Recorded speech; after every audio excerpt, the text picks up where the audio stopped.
찬양 참 잘하시죠.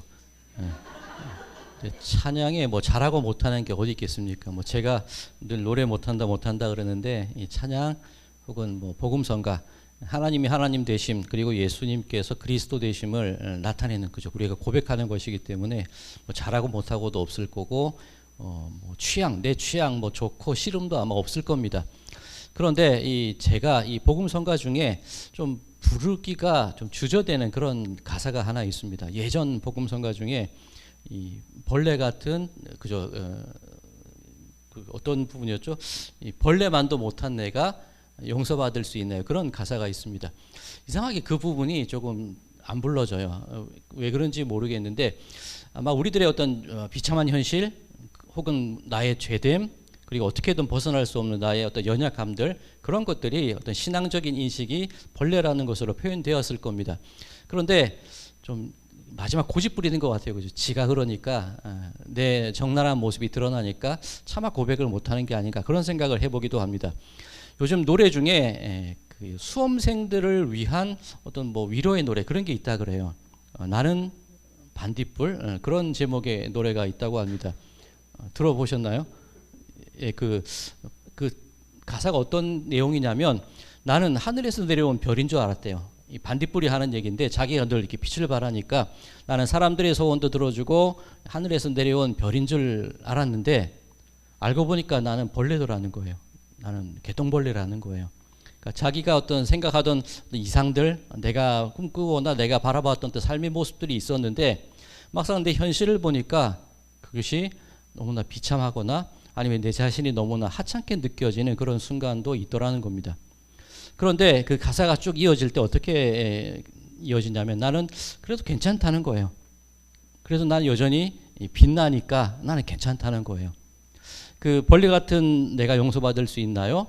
혹은 이 나는 벌레, 이 개똥벌레, 그 가사들을 볼 때 아마 우리들의 삶 속에서 너무도 힘든 삶을 살아가고 너무도 어려운 어떤 삶의 순간들을 버텨가기 때문에 나 자신을 바라볼 때 그렇게 그런 모습들을 그런 식으로 표현하는 게 아닌가, 그런 생각을 한번 해보게 됩니다.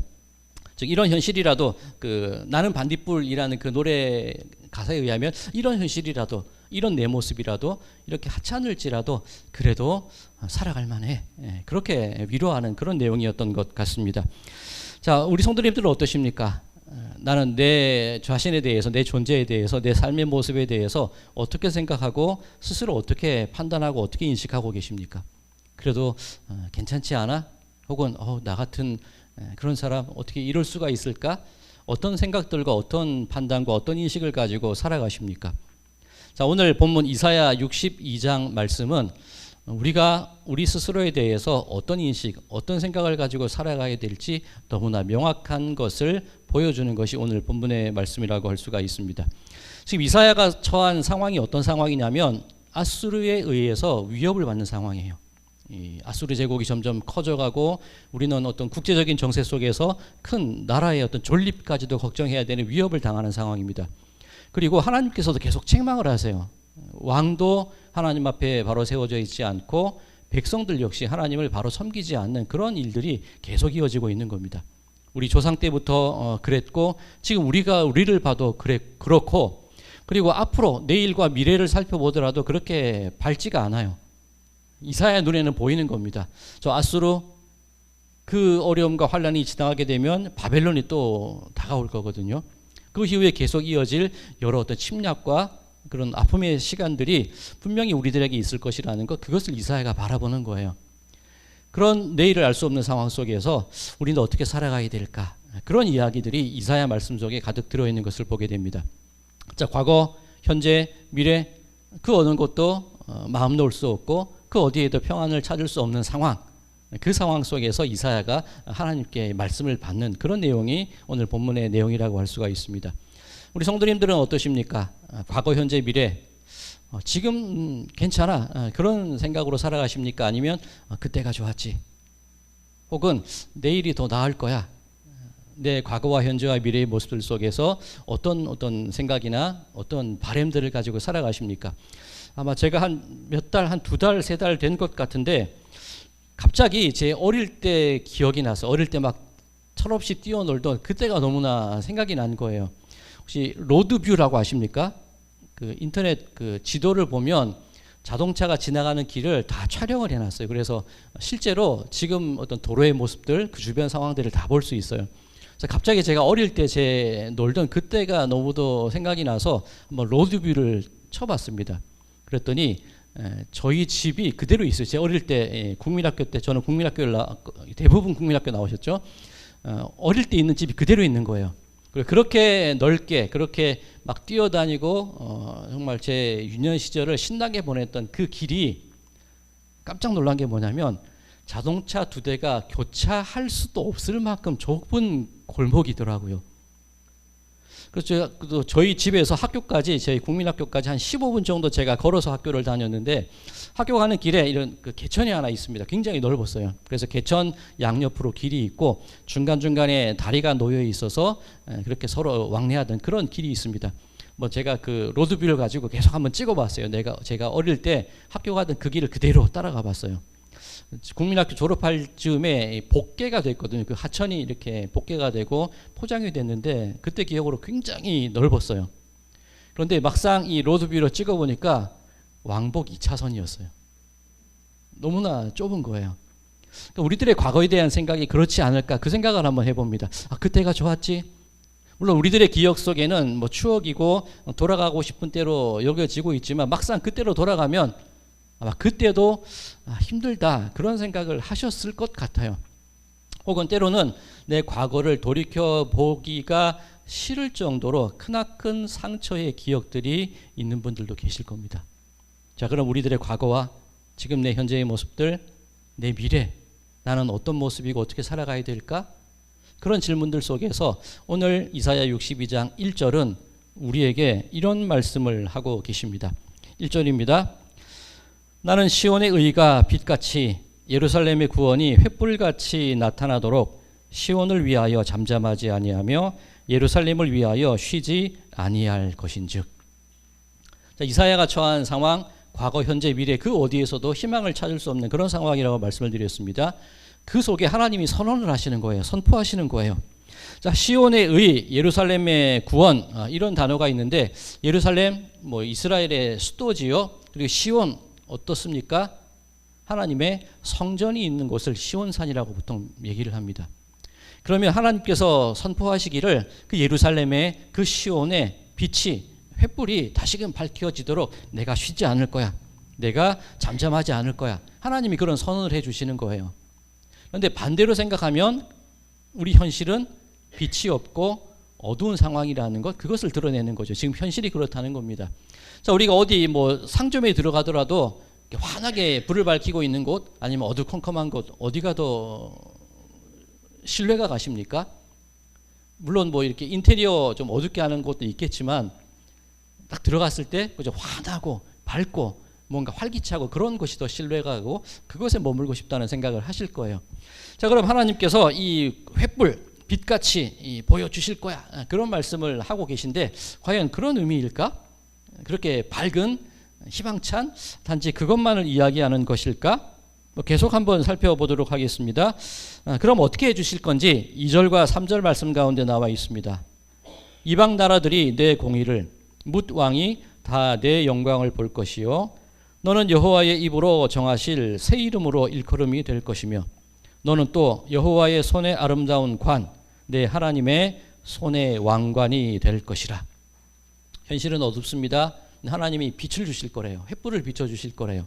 그리고 우리들의 존재가 어떻게 바뀌게 되냐면 여호와 손의 아름다운 관, 하나님의 손에 왕관이 된다 그럽니다. 관, 그죠? 면류관, 승리, 그리고 어떤 다스림, 그것을 의미하는 겁니다. 비록 지금은 나라가 빼앗길 것 같고 어둡고 희망을 찾을 수 없지만 하나님께서 주실 그 빛의 때, 광명의 때가 오면 왕관과 같이 회복, 어떤 다스림, 그리고 우리의 어떤 위상들이 높아짐, 그런 것을 주시겠다는 말씀인 것 같습니다. 자, 그런데 내가 과거와 현재가 힘들기 때문에 미래를 꿈꾸지 못하기 때문에 이것을 다 회복시켜 주실 거야? 내 어떤 한스러움을 다 풀어주실 날이 올 거야? 그런 의미로 말씀을 하시는 걸까요? 갔으면 뭐 하고 싶다 그러죠? 갔으면 말 타고 싶은 거예요. 그러니까 우리가 생각하기에 왕관을 쓰고 회복되고 내 삶이 좀 나아지고 과거의 그 아픔들이 다 깨끗이 씻겨지고 그것을 생각할 때 우리는 내 인생이 역전되는 걸 생각을 해요. 그런데 우리들의 바람은 어떻게 보면 욕심으로 채워져 있거든요. 조금 더 나은 미래, 더 넓은 곳, 더 좋은 형편, 더 좋은 환경, 그런 것을 꿈꾸는 것이 우리들의 모습일진데 하나님께서 오늘 이사야를 통해서 말씀하시는 것이 그런 내용일까? 과연 그런 뜻일까? 그렇게 내 한을 씻어주신다는 걸까? 자, 지금 읽은 2절과 3절을 좀 자세히 보면 2절 이렇게 되어 있습니다. 이방 나라들이 내 공의를, 뭇 왕이 다 내 영광을 볼 것이요. 그냥 내가 회복되는 것, 그것으로 끝나는 게 아니라는 겁니다. 공의, 그죠? 하나님께서 이루어 주시는 하나님의 발음, 영광, 내가 뭐 잘됐어 이것이 아니라 하나님의 뜻 가운데 이루어져 나가는 그 과정을 영광이라고 표현을 하고 있는 것을 보게 됩니다. 내 한 뿌리가 아니라는 거예요. 하나님이 회복시키실 그 때가 되면 우리들의 삶을 통하여서 자연스럽게 우리의 인생을 통하여서 무언가가 배어나오고 스며나오고 나타나게 된다는 그런 것을 의미하는 겁니다. 그런 얘기 들어보셨습니까? 저 사람 왜 저래? 이 같은 말인데 다르게 느껴질 수 있어요. 그죠? 표정에 따라서 저 사람 왜 그래?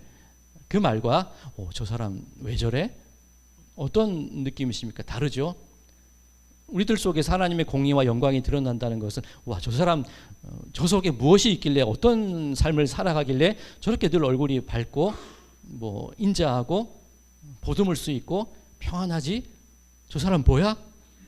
그렇게 생각할 수도 있고 저 사람 왜 저래? 왜 매일 표정이 저렇고 왜 매일 저렇게 우울해하고 왜 매일 저렇게 마음이 닫혀 있는 거야? 즉 하나님께서 회복시키실 그 빛, 그 횃불의 때가 우리에게 왕관이 되고 우리를 높여주는 자리가 되는데 그 자리가 되었을 때 우리로부터 나오는 모습이 어떤 모습이냐면 내가 한스러운 것을 해결해야지 더 넓고 강하고 그 모습이 우리로부터 드러나는 것이 아니라 그죠? 자연스러움. 다른 나라들도 이방 나라들도 열국들도 인정할 만한 그런 모습들이 우리로부터 드러나야 될 것이다. 드러나게 될 것이다. 그 말씀을 하나님께서 해주고 계시는 것을 볼 수가 있습니다. 자, 그렇다면 이 오늘 이사야에서 말씀하시는 빛, 횃불, 그것이 무엇을 의미하는지가 조금 명확해져 있지요.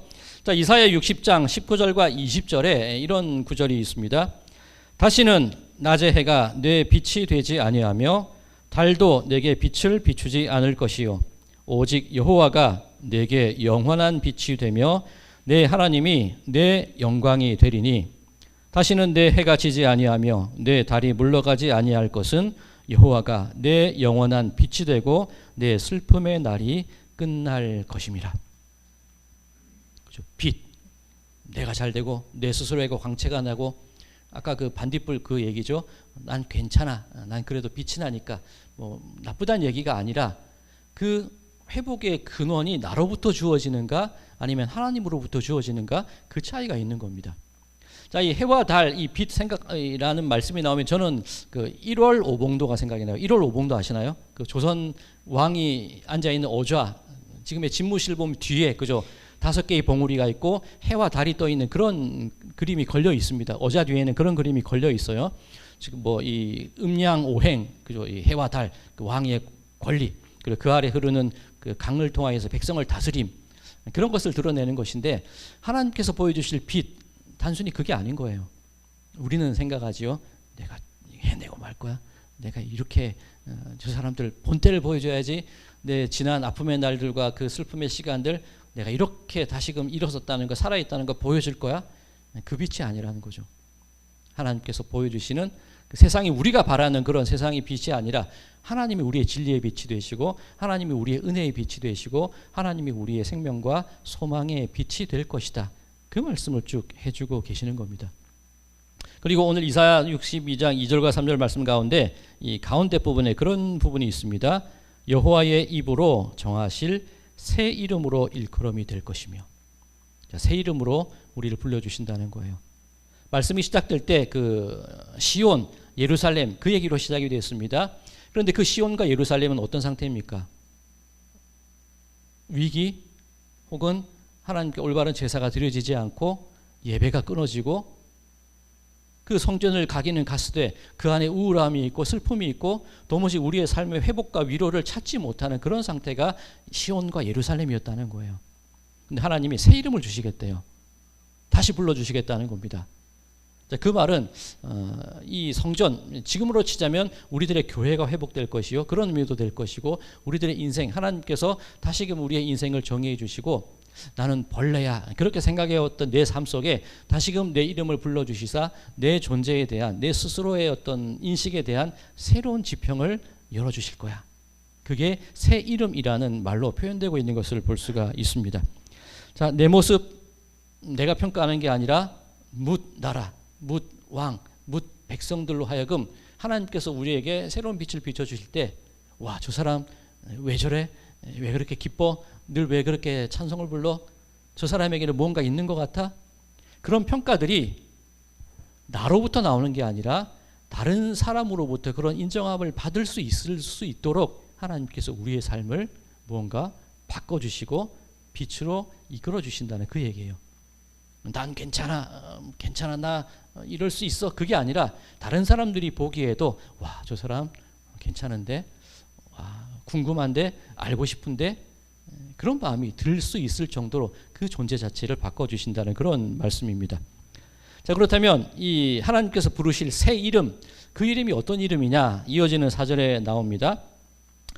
다시는 너를 버림받은 자라 부르지 아니하며 다시는 내 땅을 황무지라 부르지 아니하고 오직 너를 헵시바라 하며 내 땅을 뷸라라 하리니 이는 여호와께서 너를 기뻐하실 것이며 내 땅이 결혼한 것처럼 될 것임이라.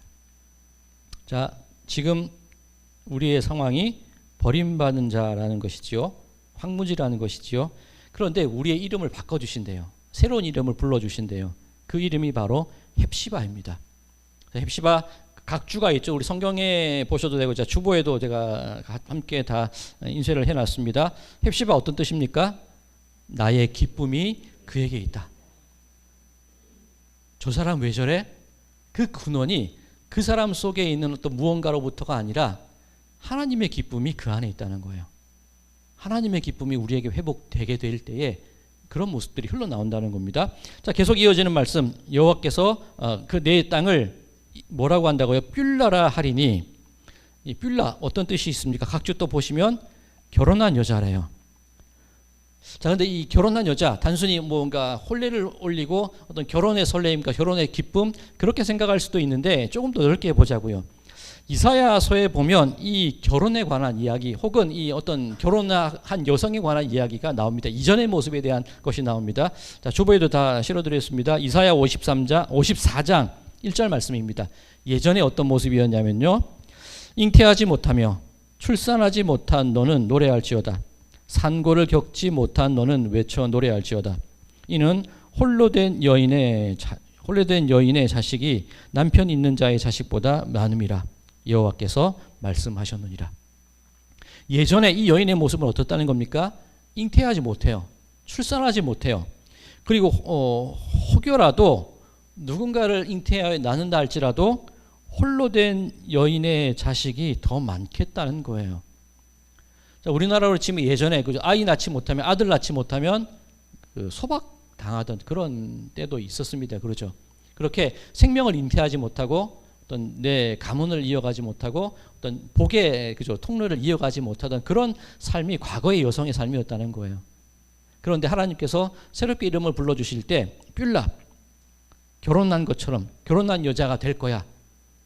소박맞고 버림받고 생명을 낳지 못하고 희망을 누리지 못하고 그렇게 홀로 어렵게 살아가던 그 여인이 다시금 그 결혼의 기쁨으로, 가정의 기쁨으로 회복되고 돌아오는 그 상황이 바로 이 뷸라가 의미하는 겁니다.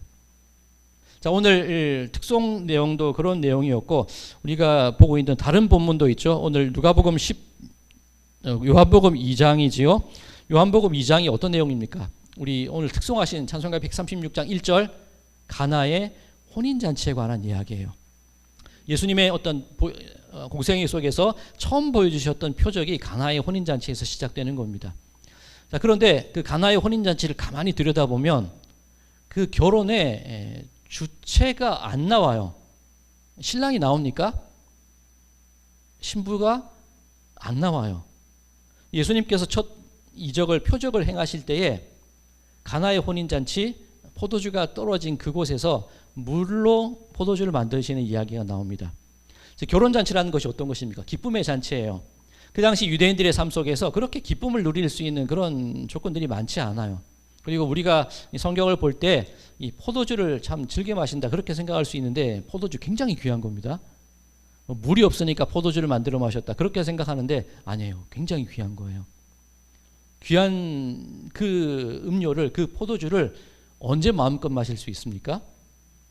결혼식에 하는 거예요. 남의 결혼식 가가지고 이렇게 즐겁게 마시는 거예요. 우리 집에 결혼식이 있을 때도 기쁜 마음으로 그 귀한 것을 대접하는 게 포도주입니다.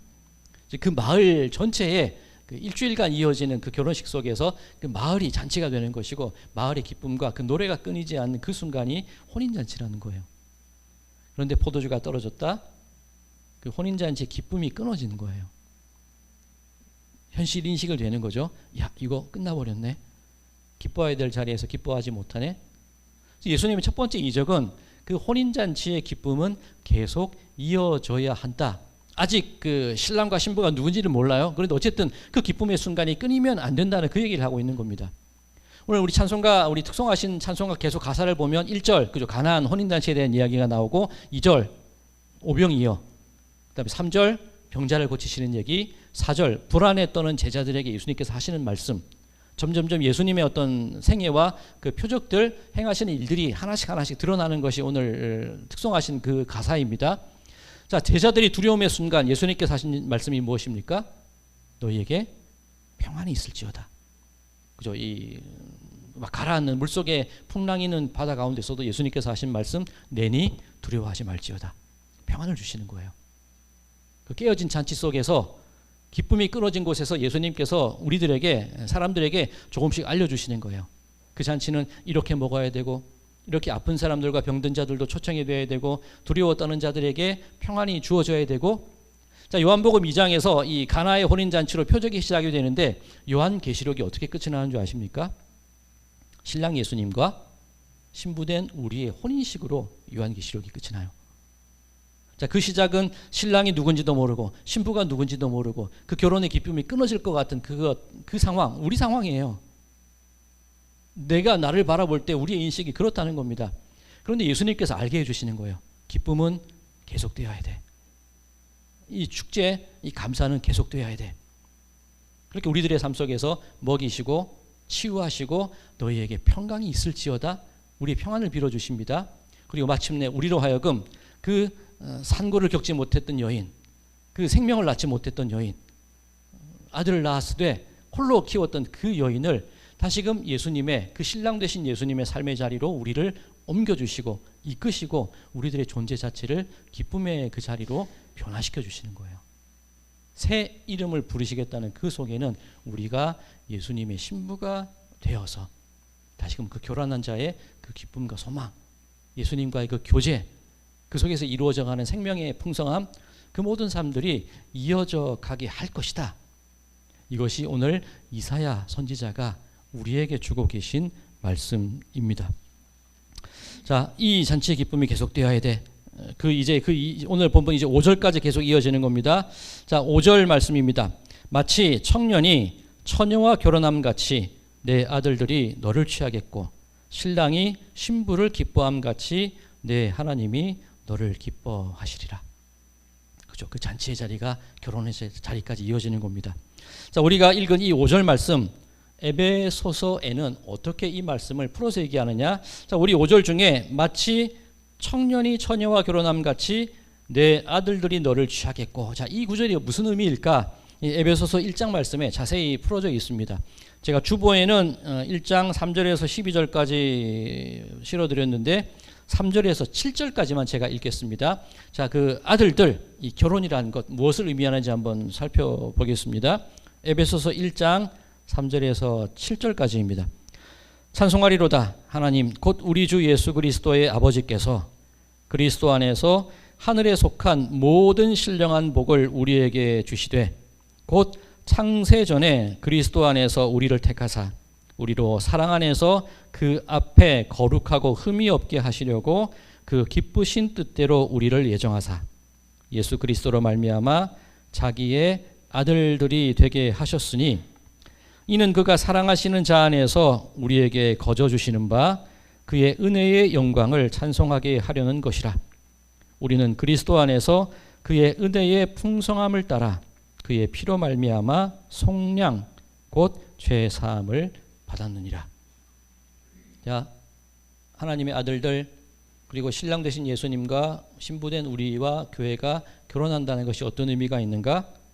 7절에 나와 있죠. 그 그리스도의 은혜의 풍성함을 따라 그의 피로 말미암아 곧 속량 죄 사함을 받았느니라. 어쩌면 우리가 지금 현실에서 근심하고 고민하는 내용이 우리들의 죄, 연약함, 상처, 그것이 나의 과거와 현재와 미래를 불안하게 만드는 요인이 될 겁니다. 그런데 하나님이 선언하시는 거예요. 속량, 죄사함, 그리스도 예수의 은혜로 말미암아 너희들에게 그러한 자유를 주시겠다는 거예요. 자, 그런데 지금 에베소서 1장 말씀에 보면 우리에게 주실 그 자유가 언제부터 준비되었느냐? 자, 에베소서 1장 가운데 이 나와 있는 구절들 보면 그런 구절들이 있습니다. 창세 전에 그리스도 안에서 우리를 택하사 5절 그 기쁘신 뜻대로 우리를 예정하사. 우리의 현실, 아픔, 상처, 하나님이 그것을 죄사함과 속량으로 바꾸어 주실 텐데 그 죄사함과 속량의 근원 혹은 그 시작이 언제부터 됐다는 겁니까? 창세전이라는 거예요. 예정되어 있다는 거예요. 자, 이 예정이라는 말 때문에 우리는 그냥 우리 현실 속에서 구원받을 자, 구원받지 못할 자 그런 두려움으로 예정을 생각하지만 하나님께서 미리 정하셨다는 겁니다. 우리의 존재가 죄, 슬픔, 상처, 현실, 과거, 현재, 미래 그 어느 곳에서도 평안을 누리지 못하는 우리들의 상태. 그런데 우리의 현실이 그렇다 할지라도 하나님은 우리를 지으실 때부터 계획에 계셨다는 거예요. 은혜, 죄사함, 속량. 즉 내 어떤 행위나 내 선택이나 무언가의 내 인생의 방향에 따라서 주어지는 것이 아니라 미리 그것을 정해 놓으셨대요. 자, 창세전에 우리를 택하신 것. 자, 이 예정이라는 이 단어가 나왔으니까 이 예정론에 관한 우리 어떤 교회 내에서의 교회의 교리의 흐름 한번 잠깐만 살펴볼게요. 자, 교회 안에 구원이 있습니다. 믿으십니까? 한 번 더. 자, 교회 안에 구원이 있습니다. 믿으십니까? 네, 그냥 할게요. 자, 그런데 지금 우리가 생각하는 교회 안에 구원이 있다. 이 고백과 로마 가톨릭 시대의 중세 시대 때 교회 안에 구원이 있다는 그 말의 뜻은 조금 다릅니다. 로마 가톨릭 때에 그러니까 이제 초대교회가 세워지고 이 로마의 국교회로 정해지면서 계속 그 로마에 의한 그 교회가 유지됐잖아요. 로마의 시대 때 혹은 그 중세 시대 때 교회의 구원이 있다는 그 말은 로마 가톨릭에 속해야만 구원을 받을 수 있다는 얘기입니다. 다르게 얘기하면 저들이 행하는 성례전, 저들이 행하는 고해성사, 저들이 행하는 교회 내의 모든 의례 속에 구원이 있다는 그 말이 되는 겁니다. 자, 그 생각이 어디까지 이르게 되냐면 면죄부 들어보셨죠? 그 면죄부 조금 더 정확히 표현을 하자면 면벌부거든요. 그러니까 사람들의 마음에 두려움이 있는 거예요. 내가 이렇게 살아도 될까? 내 현실이 이런데 내가 과연 하나님의 벌로부터 구원받을 수 있을까? 하나님은 창세전부터 우리를 속량하고 죄사함 받고 우리의 이름을 바꿔주실 그 계획을 세우고 계셨는데 그 중세시대를 거치면서 성도들의 신자들의 마음 가운데 두려움이 생기는 거예요. 내가 어떻게 하면 벌을 피할 수 있을까? 그 근원적인 것을 보지 못하고 눈앞에 있는 벌을 피하고 눈앞에 있는 어려움을 피하는 것에 급급한 것이 중세교회의 모습이었다는 거예요. 자, 그때 마틴 루터가 했던 것이 무엇입니까? 오직 말씀, 오직 믿음, 오직 은혜. 두려움을 없애는 거예요. 어떻게 하면 이 죄에서 이 벌에서 벗어날 수 있을까? 그 두려웠던 중세 교회의 사람들에게 하나님이 여러분들을 이 말씀을 통하여서 은혜를 통하여서 하나님의 자비와 구원의 능력을 베풀어 주시니 걱정하지 말라는 거예요. 자, 이 이야기가 칼빈에 의해서 더욱더 강조가 됩니다. 예정론. 자, 오늘은 그 교리 간의 교파 간의 다툼에 인해서 뭐 구원받을 자, 구원받지 못할 자 그 예정 그 얘기가 나오는데 칼빈이 원래 의도했던 것이 무엇이냐면 두려워하지 말라는 거예요. 면벌부. 어떻게 벌을 피할 수 있지? 어떻게 내가 이 로마 가톨릭 교회에 속해서 지금 내 인생이 좀 아픔과 두려움에서 벗어날 수 있지? 그 두려움을 가지지 말라는 거예요. 창세전에 하나님께서 이미 당신들을 택정하셨기 때문에 당신들은 구원에서 탈락될 사람들이 아니라 그 구원의 은혜 가운데서 꾸준히 이어져 가게 될 것입니다. 그 선언을 하는 것이 예정론이에요. 자, 그런데 그렇게 살아가다 보니까 사람들이 방종하기 시작해요. 어차피 예정되었는데 뭐 아무렇게나 살면 어때? 그런 생각들이 이제 자리 잡기 시작을 하는 겁니다. 그때 나오는 것이 인간의 자유의지예요. 이 알미니우스라는 사람에 의해서 이 단어로 규정되기는 했지만 웨슬리에게까지 그 영향이 미쳐집니다. 자유의지라는 게 뭡니까? 내가 구원받을 수 있고 구원받지 못하는 것을 내가 결정할 자유가 있다. 그 의미가 아니에요. 오로지 하나님의 은혜로만이 우리가 구원받을 수 있습니다. 그 고백은 똑같습니다. 그건 변하지 않는 진리예요.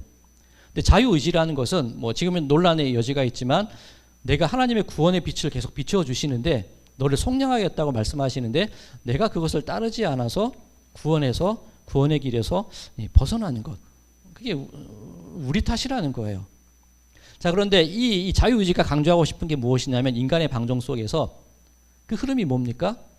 하나님의 사랑은 여전히 당신들에게 향하고 있습니다. 그걸 기억하라는 거예요. 방종이 아니라 두려움이 아니라 내 마음대로 살아가는 것이 아니라 그럼에도 불구하고 하나님은 당신들이 어떤 선택을 하든지 간에 그 구원의 바램과 그 구원의 계획들 계속 밀고 나가고 계시다는 거예요. 그러니까 책임 있는 믿음의 모습으로 하나님께 나아가자. 우리들의 삶 속에서도 구원받은 자의 기쁨을 표현해 나가고 거룩한 모습으로 변화시켜 나가자. 그게 웨슬리의 성화라는 겁니다. 자, 이 교리 얘기로 잠깐 빠져나갔지만 다시 오늘 본문으로 돌아와 보겠습니다. 하고 싶은 얘기가 뭐예요? 하나님께서 하시고 싶은 얘기. 내가 너희를 오래전부터 구원하기로 정해놨어. 오래전부터 너희들 삶 속에, 여러분들의 삶 속에 벌레 같은 희망을 찾지 못하는 삶을 살아갈 것 같은데 실은 창세전부터 택한 사람들입니다. 그것을 알라는 거예요. 그 마음으로 살아가자는 겁니다. 자, 이것을 로마서에서는 어떻게 표현하고 있느냐? 로마서 8장 1절에서 2절입니다. 그러므로 이제 그리스도 예수 안에 있는 자에게는 결코 정죄함이 없나니 이는 그리스도 예수 안에 있는 생명의 성령의 법이 죄와 사망의 법에서 너를 해방하였습니다. 그 해방, 하나님이 미리 택정하신 그 자유, 그 구원의 은총, 그것이 현재, 과거와 현재와 미래를 두려움 가운데 살아가는 그런 벌레라는 인식 속에 살아가는 우리들의 마음 가운데 이사야 선지자를 통해서 다시금 일깨워 주고 싶은 내용이 바로 그거예요. 죄와 사망의 법에서 너희들을 구원하였습니다. 자, 오늘 우리 이사야 62장 5절까지만 읽었는데 이어지는 이사야 62장 6절과 7절 굉장한 의미 있는 말씀이 들어 있습니다. 주변에 실어드리지 못했지만 우리 성경 펼치셨죠? 이사야 62장 6절과 7절 그 이후의 말씀 제가 읽겠습니다. 예루살렘이여, 내가 너의 성벽 위에 파수꾼을 세우고 그들로 하여금 주야로 계속 잠잠하지 않게 하였느니라. 너희 여호와로 기억하시게 하는 자들아, 너희는 쉬지 말며 또 여호와께서 예루살렘을 세워 세상에서 찬송을 받게 하시기까지 그로 쉬지 못하시게 하라. 파수꾼을 세운다는 겁니다, 하나님이. 근데 그 파수꾼이 누구를 향하여 외칠까요? 지금 제가 여지껏 말씀드린 거 있죠? 창세전부터 택함을 받았어. 죄와 사망의 법에서 생명의 법으로 변화되었어. 오래전부터 구원의 능력과 은혜와 자비를 베풀어 줄 거야. 하나님 그 약속을 하신 겁니다. 그 파수꾼은 무엇을 외치라는 거예요? 누구를 향해 외치라는 겁니까? 자, 우리는 파수꾼 하면 그죠? 우리가 서로가 그 사실을 알 수 있도록 서로에게 증거하고 전파한다. 그렇게 생각을 합니다. 그런데 자세히 보셔야 돼요. 이사야 62장 6절 자세히 한번 다시 보겠습니다. 천천히 보겠습니다. 예루살렘이여, 내가 너의 성벽 위에 파수꾼을 세우고, 자, 파수꾼이 섰습니다. 그들로 하여금 주야로 계속 잠잠하지 않게 하였느니라. 계속 외치는 겁니다. 무엇을 외치냐? 누구에게 외치나? 너희 여호와로 기억하시게 하는 자들아, 너희는 쉬지 말며. 누구의 기억을 되살리라는 거예요? 성도들 사이에서 우리 서로 기억하자, 그 얘기를 하는 겁니까? 아니면 너희 여호와로 기억하시게 하는 자들아. 파수꾼의 역할은 백성들에게, 사람들에게, 우리 서로에게 외치자는 얘기가 아니에요. 이 이사야 62장 말씀은 여호와로 기억하시게 하는 자들아. 하나님이 기억하시게끔 파수꾼으로 하여금 끊임없이 외치자는 얘기예요. 좀 이상하죠? 이 7절 계속 읽겠습니다. 또 여호와께서 예루살렘을 세워 세상에서 찬송을 받게 하시기까지 그로 쉬지 못하시게 하라. 파수꾼의 할 일은 하나님 가만 계시지 마세요. 하나님 당신 찬양 받으셔야 되니까 그때까지 하나님께서 열심히 일하셔야 됩니다. 그걸 외치라는 거예요. 그러니까 우리끼리 아는 게 아니라 하나님으로 하여금, 하나님이 근데 잊으시겠어요? 창세전부터 예정하신 분이, 당신이 뭐 졸지도 않고 주무시지도 않고 피곤하시지도 않는 분이 우리를 구원해야 되고 우리를 살려야 되고 우리로 하여금 당신이 기쁨을 받으셔야겠다는 그 사실을 하나님은 결코 잊지 않으실 거예요. 근데 하나님이 우리더러 그렇게 얘기하는 거예요. 하나님 기억하셔야 돼요. 하나님 나 여기 있어요. 하나님 나 이런 아픔, 이 벌레같이 살아가고 있어요. 그런데 하나님 기억하시죠? 나 사랑한다고 하셨죠? 은혜 베푼다고 하셨죠? 그거 꼭 지키셔야 돼요. 그렇게 외치라는 거예요, 파수꾼에게. 자, 이런 이해 속에서 오늘 1절 말씀, 이사야 62장 1절 다시 한번 돌아가 볼까요? 나는 시온의 의가 빛같이 예루살렘의 구원이 횃불같이 나타나도록 시온을 위하여 잠잠하지 아니하며 예루살렘을 위하여 쉬지 아니할 것인즉. 하나님은 아시는 거예요. 이미 당신의 마음 가운데 작정하신 거예요. 내가 이 사람들의 삶 속에서, 슬퍼하는 사람들의 삶 속에서 과거와 현재와 미래의 길을 찾지 못하는 그 사람들에게 내가 결코 쉬지 않고, 내가 결코 잠잠하지 않고, 내가 반드시 저들의 삶 속에 빛과 구원의 횃불을 회복시킬 거야. 하나님의 그 강력한 의지가 오늘 이사야 62장 가운데 드러나 있는 겁니다. 자, 그렇다면 오늘 설교의 시작 어떤 질문으로 시작했습니까? 우리가 우리 자신을 어떤 인식하고 있냐? 우리가 우리 자신을 바라볼 때 어떤 눈으로 바라보고 있냐? 그 질문으로 시작을 했습니다. 나는 개똥벌레야. 나는 별인 줄 알았는데 벌레였어? 그런데 난 괜찮아. 나도 그래도 여전히 빛나고 있으니까 내 인생은 가치 있어? 의미 있는 얘기입니다. 그런데 이사야 62장은 우리더러 말씀하기를 나는 벌레야. 나는 이런 모습밖에 살 수 없어? 그런데 하나님이 그 빛을 우리로 하여금 끊이지 않고 빛나게 만들어 주실 거야. 그 믿음을 가지고 우리더러 이 세상을 살아가라는 거예요.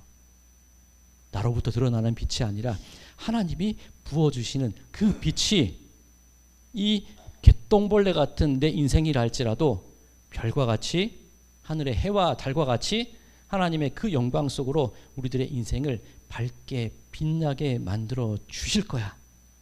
그 선언을 오늘 이 본문을 통해서 우리에게 주고 계시다는 것 믿으시기 바랍니다.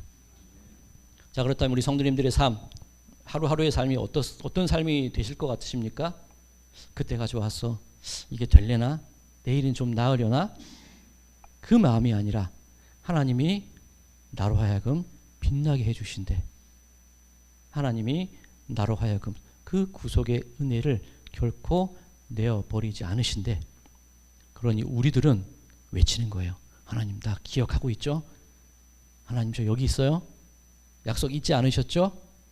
이 의심과 두려움으로 질문하는 게 아니라 다시 한번 확신 가운데 살아가는 거예요. 그렇다면 우리들의 과거와 현재와 미래는 우리가 처음에 질문했던 그 자기의 인식과는 전혀 다른 모습으로 살아갈 수 있는 그 존재가 바로 우리들이 되었다는 것.